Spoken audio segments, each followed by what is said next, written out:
We went to Patrick, you saw I was speaking, trying to connect with Dean Jones, who moved back to Jamaica about 4 years ago to care for his parents. Dean, well, I hope that we've got you this time around. Let me check if you're there. Good to have you back on the show, Dean. Can you hear me? Wonderful. Thank you for welcoming me. I can hear you. Fantastic. Dean, just give us a sense, first of all, where you are. I know in Tower Isle, where that is within Jamaica, and what the last 24 hours has been like for you. So Tower Isles is approximately 5 minutes from Soares, and it has been like a scene out of the perfect storm.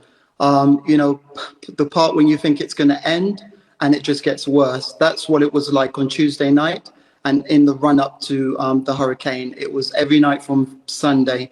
And the worst thing about this storm is because I'm a chartered construction manager, surveyor, project manager, and of course, realtor, I knew the damage that a storm with 165 miles per hour to 185 miles per hour could do to a country like Jamaica, which is still developing. Can you speak to the damage you have seen as the sun come up in Jamaica? What has that damage been like? Speak to that. I mean, waking up this morning, I didn't know what I was waking up to, and I was very nervous. The damage I've woken up to in my immediate community is the landscape has totally changed. I can see buildings and structures I've never seen before. Trees, entire landscape has gone down. The trees have been decimated. Some houses have localized damage. There's some serious damage around me, including the property I'm in.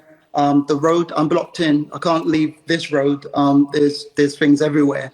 And I've not assessed the full damage yet. But what I'm seeing in Soares from pictures and hearing from family members is that there's been flooding, there's been total annihilation, destruction of buildings in Black River, places closer to the center. I can't reach a lot of friends and family. I don't know where my business is now. I don't know whether I'm going to have a business, what real estate is going to be like, and it's a very nerve-wracking time. I can imagine you work in real estate, and I just wonder for viewers around the world, Dean, whether would the majority of people, would they have insurance? Would the hurricane, I'm sorry for my ignorance here, would it be covered under their premium? Just speak to the reality potentially for many here.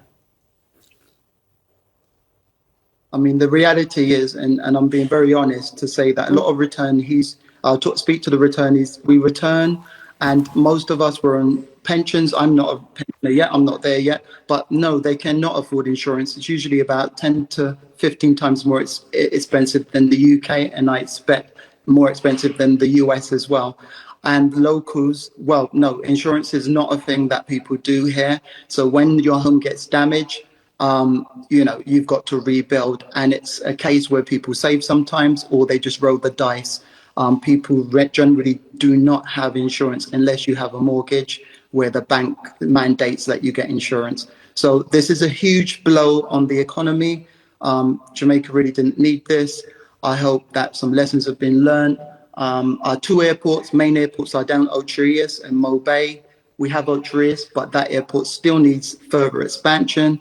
And I pray that the government actually takes heed and we start to work together, as I have done with the government in the past, and that we start to plan and be more strategic in what we put our money to and our resources.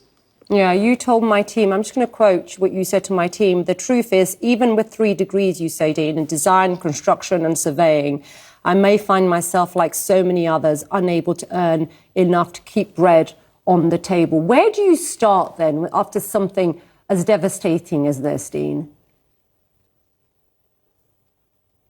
Well, you start with picking up the pieces where you are with your house and where you live, and that's what I'm beginning to assess the damage there. In terms of real estate, my clients have phoned me and said they don't know whether their properties will be there. That's properties I'm currently listed to sell. There's that side. There's partnership agreements that I was in the process of signing. I don't, maybe they won't exist anymore after a few more telephone calls. Where do I start?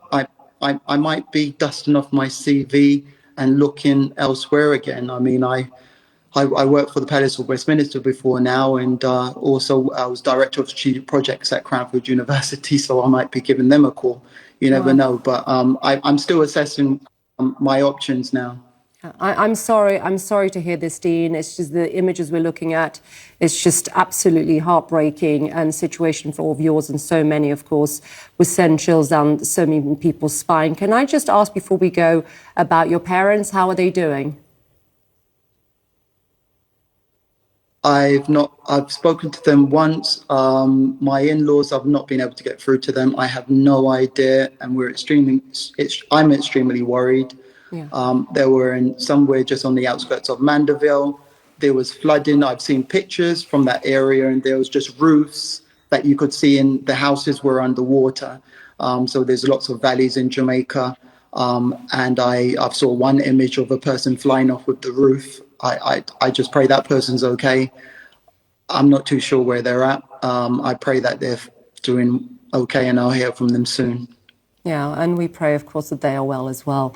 Dean, thank you very much for taking the time to speak to us. Thank you. Best of luck, by the way.